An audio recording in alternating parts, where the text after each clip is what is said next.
नमस्कार, India voice देख रहे हैं आप और मैं हूं आपके साथ शिवम दुबे। वक्त हो चला है रिपोर्टर लाइव का, जहां दिन भर की तमाम बड़ी खबरों की जानकारी देते हैं हमारे संवाददाता ग्राउंड जीरो से। मगर सबसे पहले हम बात करेंगे दिल्ली की, जहां दिल्ली में आज नगर निगम की बैठक में हंगामा मच गया। क्यों मचा हंगामा, बता रहे हैं हमारे संवाददाता कमल किशोर। सिविक सेंटर में दिल्ली नगर निगम के पार्षदों की बैठक बुलाई गई थी। जैसे ही सदन की कार्रवाई शुरू हुई तो उसके थोड़ी देर बाद भाजपा और कांग्रेस के पार्षदों ने हंगामा शुरू कर दिया। कांग्रेस के पार्षदों ने स्थायी समिति या वार्ड समिति के गठन की मांग की है। इसके लिए 22 महत्वपूर्ण प्रस्ताव एजेंडे में शामिल है, जिन्हें कांग्रेस सदन में पास कराना चाहती है। आपको बता दें कि सदन में इन प्रस्तावों को पास कराना चाहती है कांग्रेस पार्टी। सदन में पिछली बैठक हंगामे में चलते महज 5 मिनट ही चल पाई थी और इस बीच 50 से ज़्यादा प्रस्ताव बिना चर्चा के पास किए गए थे।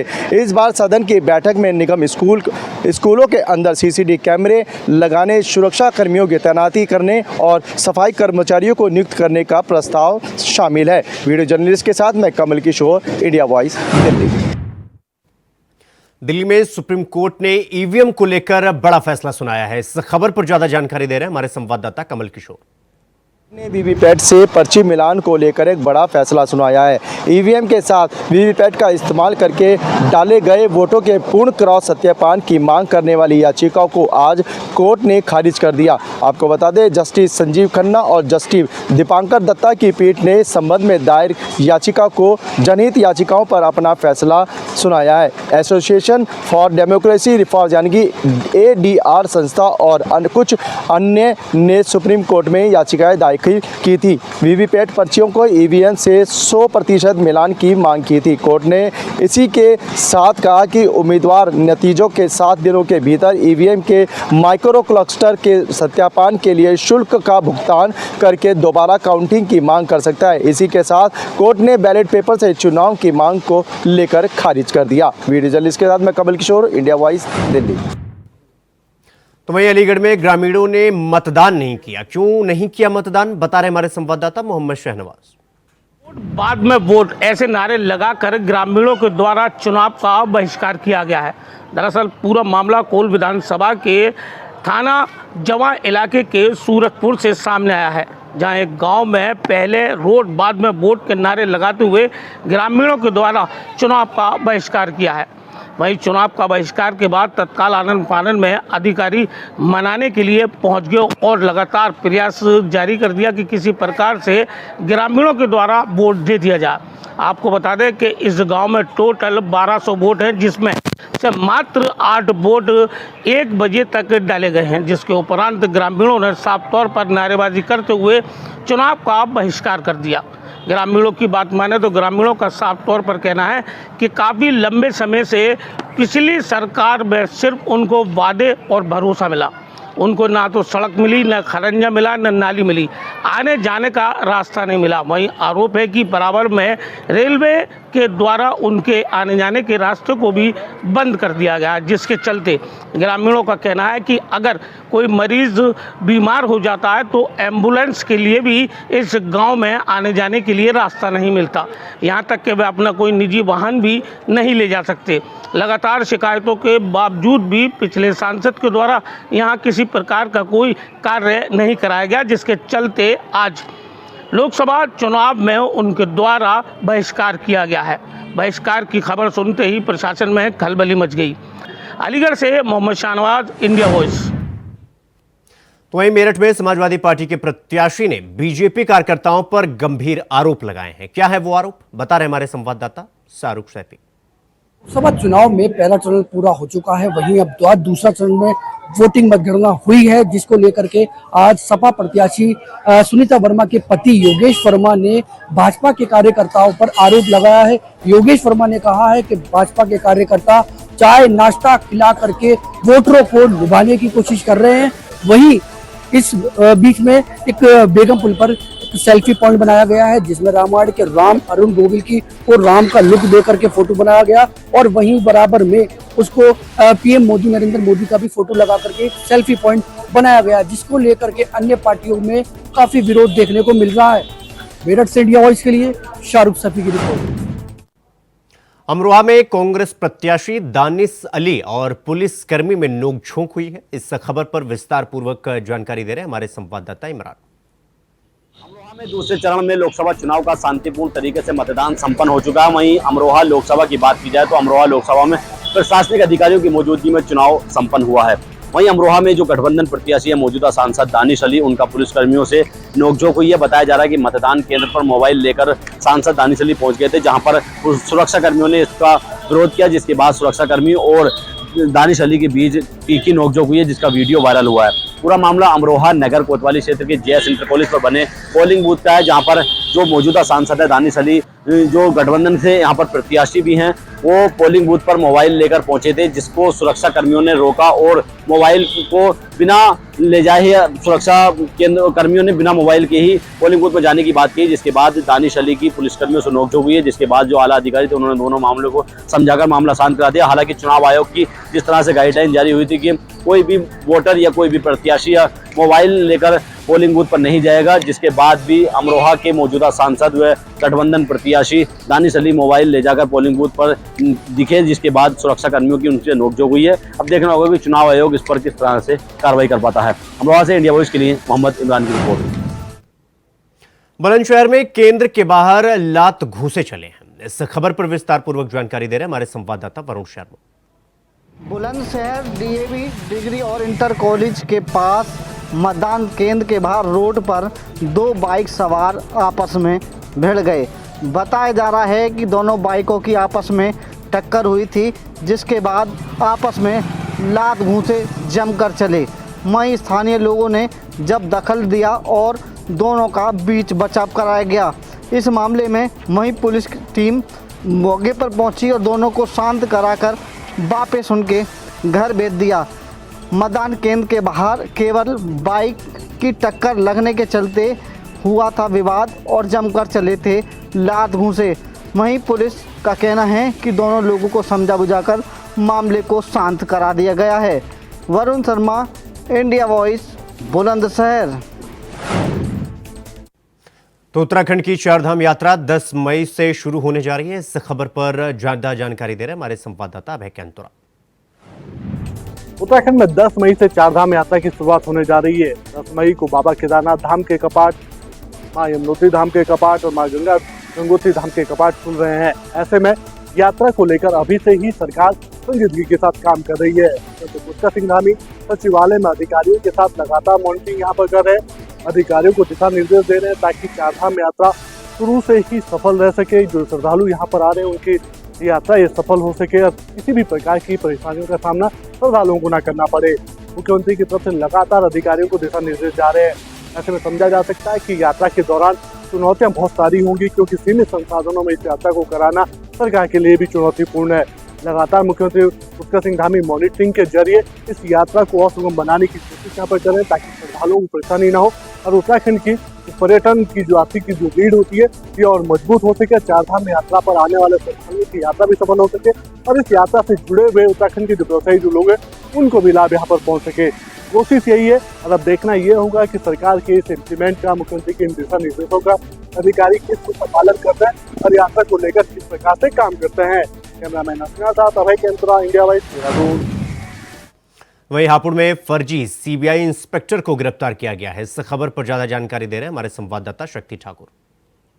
हापुड़ से है, जहां हापुड़ में आज मतदान हो रहा है, तो वहीं एक खबर ऐसी निकल कर आई है जिसने सबको चौंका दिया है। जी हाँ, आपको बता दें कि हापुड़ थाना देहात के एलएन पब्लिक स्कूल को मतदान केंद्र बनाया गया था और यहाँ पर उस समय हड़कंप मच गया जब मतदान केंद्र से चंद कदमों की दूरी पर एक फर्जी सीबीआई इंस्पेक्टर को गिरफ्तार किया गया है।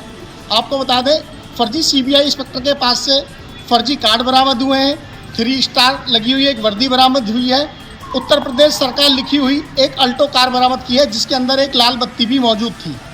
बता दें कि पुलिस चेकिंग कर रही थी, तभी 3 स्टार वर्दी में एक व्यक्ति वहां पहुंचता है और अपने आप को सीबीआई का इंस्पेक्टर बताता है। जब पुलिसकर्मी उसकी जांच करते हैं तो पता चलता है कि उसके पास से दर्जन भर से ज़्यादा कार्ड बरामद हुए हैं और सभी फर्जी हैं। फिलहाल पुलिस ने आरोपी को हिरासत में ले लिया है और आगे की जांच पड़ताल में जुटी हुई है। फिलहाल आरोप के बारे में इतना पता चल पाया है कि वह हापुड़ शहर के ज्ञान लोक का रहने वाला अंकित गर्ग है। अब देखते हैं पुलिस कब तक इस पूरे मामले की पड़ताल कर पाती है और इस पूरी जांच में क्या सच निकलकर सामने आता है। कैमरामैन संजय कश्यप के साथ इंडिया वॉइस के लिए हापुड़ से शक्ति खातून। वहीं अलीगढ़ में मतदान करने पहुंची महिलाओं ने अपने मुद्दों को बताया। इस खबर पर ज्यादा जानकारी दे रहे हैं हमारे संवाददाता मोहम्मद शहनवाज। 2024 चुनाव को लेकर लाखों मतदाताओं के द्वारा आज अपने मताधिकार का प्रयोग किया गया है, तो वहीं कहीं ना कहीं महिलाओं के द्वारा भी बढ़ चढ़ कर इसमें हिस्सा लिया गया। जब महिलाओं से बातचीत की गई तो महिलाओं का साफ तौर पर कहना है कि अब वो सरकार चुनने जा रही है जो सरकार उनको सुरक्षा प्रदान करे, शिक्षा प्रदान करे और रोजगार दे।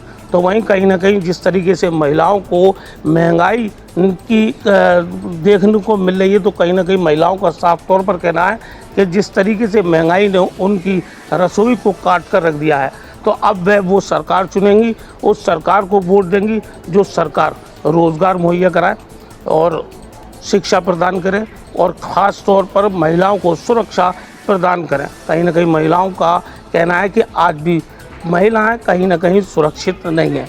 तो वहीं महिलाओं ने साफ तौर पर मीडिया से बातचीत करते हुए कहा कि अब वे वो सरकार चुनने जा रही हैं जिस सरकार में महिला सुरक्षित रहें, महंगाई ख़त्म हो, रोज़गार मिले, उसके बाद ही वे अपने मताधिकार का प्रयोग कर रही हैं। अलीगढ़ से मोहम्मद शाहनवाज, इंडिया वॉइस। तो दूसरे चरण का मतदान पूरा हुआ। इस खबर पर ज्यादा जानकारी दे रहे हैं हमारे संवाददाता मोहम्मद फारूक। द्वितीय चरण में होने वाला मतदान समाप्त हो गया है। अब जो है यहाँ से भारतीय जनता पार्टी की तीसरी बार हेमा मालिनी सांसद यहाँ से चुनाव लड़ रही हैं। वहीं गठबंधन प्रत्याशी मुकेश धनगर कांग्रेस के प्रत्याशी हैं और बसपा से सुरेश सिंह प्रत्याशी हैं। तीनों में कड़ा मुकाबला देखने को मिल रहा है, लेकिन अब ये देखने वाली बात होगी कि क्या हेमा मालिनी तीसरी बार अपनी हैट्रिक बनाएंगी या जीत का सेहरा गठबंधन प्रत्याशी या बसपा के प्रत्याशी के सिर सजेगा। ये बात जो है अब 4 जून को सामने आएगी, क्योंकि यहाँ पर जो है मतदान का प्रतिशत भी थोड़ा सा कम हुआ है। इसको देखते हुए गर्मी और हीट वेव के चलते हुए लोगों ने थोड़ा कम मतदान किया है। इंडिया वॉइस के लिए मैं मोहम्मद फारूक, मथुरा। मिर्जापुर में बस ड्राइवर और कंडक्टर ने चोरी की है। इस खबर पर ज्यादा जानकारी दे रहे हैं हमारे संवाददाता कमलेश कुमार। जी, इस समय मौजूद है मिर्जापुर के रोडवेज बस स्टॉप पे। आपको बता दें कि बस स्टॉप की एक घटना सामने आ गई है। 3 दिन पहले एक महिला कानपुर से सोनभद्र जाने के लिए बस में यात्रा करने के लिए बैठी। उसके साथ उसका एक छोटा भाई भी बैठा था जो कि उसको रिसीव करने के लिए गया था। दरअसल मामला जो है कि ये उनके साथ में जो घटना घट गई है वो कानपुर से मिर्ज़ापुर के बीच में ही घटी है। महिला का एक आरोप है कि उन्होंने अपने कुछ लाखों की ज्वेलरी लेकर बैग में बैठी थी। वहीं ड्राइवर और जो उसके कंडक्टर होते वे दोनों लोग महिला का जो बैग था वो बैग अपने पास रखा देते हैं और महिला को थोड़ा सा दूर बैठने के लिए बोल दिया जाता है। महिला का ही आरोप है कि जो है कि वो सब लोग रात का समय था, रात में यात्रा कर रही थी, जो कि वो जो है कि तेज़ गति से साउंड बॉक्स को भी बजा रहे थे और महिला को बोले कि आप यहीं बैठे रहिए और बैग मेरे पास रखे रहिए। हालांकि जो है कि महिला का इतना बड़ा आरोप लग गया है कि उसके पूरी ज्वेलरी को निकाल लिया गया है और इनका आरोप सीधे ड्राइवर और कंडक्टर के ऊपर लग जाता है। अब वो महिला कानपुर बस स्टॉप पर बैठती है डिपो में और मिर्ज़ापुर के लिए आती है और महिला जो दूसरी बस स्टॉप पर आते ही दूसरी बस को चेंज करते अपनी सोनभद्र जाने के लिए। वहीं जिस तरह से उन्होंने घर पहुंची तो बैग अपना देखते तो बैग में सारे ज्वेलरी वहां से निकल चुके होते हैं और उसमें से 32,000 रुपये निकल चुके होते हैं। टोटल उनकी लागत जो थी ज्वेलरी और पैसों की 7 लाख रुपए की थी। दरअसल वो शादी के लिए मतलब कि उसके रिलेशन में शादी हो रही थी, वहीं पर गई थी अपने शादी समारोह में शामिल होने के लिए। इस बात का उनको जैसे पता होगा कि हमारी चोरी हो गई, तुरंत तत्काल वहां से सोनभद्र से आती है मिर्ज़ापुर डिपो में अधिकारी को सूचना देती है। वही तहरीर लेकर अपनी जाते हैं कटरा कोतवाली थाने में और वहां पर निर्देशित अधिकारियों ने कहा कि इसको जांच की जाएगी और जो भी प्रकरण सामने आता है उस कंडक्टर और और उस ड्राइवर को कस्टडी में लेकर उनके खिलाफ कड़ी से कड़ी कार्रवाई की जाएगी। वही एक डिपो के अधिकारी यहाँ बैठे होते हैं, उनसे बात करने पर पता चलता है डिपो का अधिकारी बोलते हैं कि उनको तुरंत यहाँ से नौकरी से उनको हटा दिया जाएगा और उनका जो सामान चोरी हुआ है वो पुलिस के जांच के दौरान उनको वापस किया जाएगा। हमारे सहयोगी रविंद्र के साथ कमलेश कुमार, इंडिया वॉइस। फिरोजाबाद में जिला संयुक्त अस्पताल में मरीजों से वसूली चल रही है। इस खबर पर ज्यादा जानकारी दे रहे हैं हमारे संवाददाता अतुल कुमार। सरकार जहां अस्पतालों के लिए करोड़ों रुपए का बजट खर्च कर रही है जिससे लोगों को सुविधाएं मिल सके, लेकिन शिकोबाद के संयुक्त चिकित्सालय में सरकारी सुविधाओं को पलीता लगाया जा रहा है। सरकारी सुविधाओं के नाम पर लोगों से अवैध वसूली की जा रही है। फिरोजाबाद के शिकोबाद संयुक्त चिकित्सालय में अल्ट्रासाउंड के नाम पर 300 रुपये वसूल किए जा रहे हैं। प्रेग्नेंट महिलाएं और अन्य महिलाएं जो अल्ट्रासाउंड के लिए मरीज जा रहे हैं उनसे अस्पताल के स्टाफ के द्वारा 300 रुपये वसूल किए जा रहे हैं। अगर कोई 300 रुपये नहीं देता है तो उसका अल्ट्रासाउंड नहीं किया जाता है। वहीं अगर पूरे अस्पताल प्रशासन की बात की जाए तो कैमरे पर कुछ भी बोलने से बचते नजर आ रहे हैं। तो कहीं ना कहीं ऐसे अस्पताल के कर्मचारियों पर क्या होगी कार्रवाई? रोया से इंडिया वॉइस के लिए अतुल कुमार। मिर्जापुर में बारात में लात घूसे चले हैं। इस खबर पर ज्यादा जानकारी दे रहे हैं हमारे संवाददाता कमलेश कुमार। थाना ब्रह्मनगढ़ के पास एक गांव पड़ता है नौगवा में बीती रात आप बता दें कि 2 दिन पहले एक बारात आई थी। बारात में वधू पार्टी और वर्द पार्टी के जो परिवार वाले थे उन्होंने किसी बात को लेकर आपस में कहासुनी हो गई। कहासुनी इतनी बढ़ गई कि लात घूसे भी पड़ने लगे। आपको बता दें कि वहीं पर किसी भी मामले को किसी भी तरह शांत कराया गया और शादी संपन्न कराई गई। वहीं पर उसके परिवार वालों ने 21 वर्ष का एक लड़का जो कि बीती रात में जो है उसी रात को जो है जिस दिन शादी बारात आई थी उसी दिन गायब हो चुका था। परिवार वाले बहुत खोजबीन किए पर वो लड़का 21 साल का जो था उनका मिला नहीं। उन्होंने तत्काल पुलिस को सूचना दी। पुलिस मौके पर आकर छानबीन करना शुरू कर दी था। 2 दिन बाद आज 26 तारीख हो गया। आज के दिन पास के ही एक खेत में जो 21 वर्षीय लड़का गायब हुआ था उसकी लाश पड़ी मिली थी और वही पुलिस ने उसको लेकर शव को कब्जे में लेकर कार्रवाई के लिए दिशा निर्देश कर दी गई है। आपको बता दें ये लाश मिलते ही उनके परिवार वालों को होश उड़ गए और पूरे गांव के जो है अफरा तफरी मच गई। लोगों ने पुलिस को अपनी गुहार लगाई कि जिस तरह से ये कौन और इस तरह से घिनौना हरकत किया गया। 21 वर्ष लड़के को खेत में ले जाकर मार दिया गया, उसको कड़ी से कड़ी सजा मिले। अब पुलिस ने वही आरोपी को शक के दायरे में गिरफ्तार करने के बाद पुलिस कस्टडी में ले आती और पूछताछ जारी की जाती। पूछताछ के बाद जो भी संज्ञान साथ में आता है और जो भी इनके कार्रवाई में इस तरह से जो घिनौना हरकत जान से मारने की जो लोग शामिल हुए उनको गिरफ्तार करके मिर्जापुर पुलिस जेल भेजेगी। हमारे सहयोगी शिवम के साथ कमलेश कुमार, इंडिया वॉइस। तो वही अमेठी में भीषण सड़क हादसा हुआ है। इस खबर पर ज्यादा जानकारी दे रहे हैं हमारे संवाददाता संजय यादव। अमेठी में भीषण सड़क हादसा देखने को मिला है। आपको जानकारी के लिए बता दें पूरी घटना जगदीशपुर कोतवाली के अंतर्गत प्रेम शाहपुर नेशनल हाईवे की है, जहां पर एक बाइक और ट्रक के बीच जोरदार भिड़ंत हो गई, जिसके बाद बाइक सवार पिता पुत्र गंभीर रूप से घायल हो गए। वहीं घायल पिता पुत्र को इलाज के लिए अस्पताल ले जाया गया, जहां पर डॉक्टरों ने पुत्र को मृत घोषित कर दिया। आपको जानकारी के लिए बता दें कि भिड़ंत के बाद बाइक जो है वो ट्रक में फंस गई, जिसके बाद ट्रक ने बाइक को 1 किलोमीटर तक घसीटते हुए ले गई, जिसके चलते ट्रक में आग लग गई। वहीं पर ट्रक जो है बीच हाईवे पर धू कर जलने लगा। Sanjay Kumar Yadav, India voice, Amethi. वहीं राजस्थान में तेज हवाओं के साथ बारिश भी हुई है। इस खबर पर ज्यादा जानकारी दे रहे हैं हमारे संवाददाता कुलदीप सैनी। राजस्थान में आज लोकसभा चुनाव के दूसरे चरण का मतदान हुआ। 13 सीटों पर हुए मतदान में आज प्रतिशत कम दर्ज की गई है। दरअसल राजस्थान में चुनाव से पहले मौसम विभाग ने बारिश की चेतावनी दी थी, जिसे लेकर 2 दिन का अलर्ट जारी किया गया था। इसके चलते बीकानेर, जोधपुर, कोटा संभाग में बारिश दर्ज की गई, जिसके चलते लोग घरों से बाहर नहीं निकले। मौसम इतना बदला कि तेज हवाओं के साथ बारिश का दौर शुरू हुआ। अब माना जा रहा है कि पहले चरण की वोटिंग से इस बार दूसरे चरण में वोटिंग और कम होगी, क्योंकि मौसम की वजह से इस बार वापस से वोटिंग कम दर्ज की गई है। हालांकि इसे लेकर प्रशासन ने कोई माकूल व्यवस्था नहीं की थी, जिसके चलते लोगों को घरों से बाहर निकलने में खासी परेशानी का सामना करना पड़ा।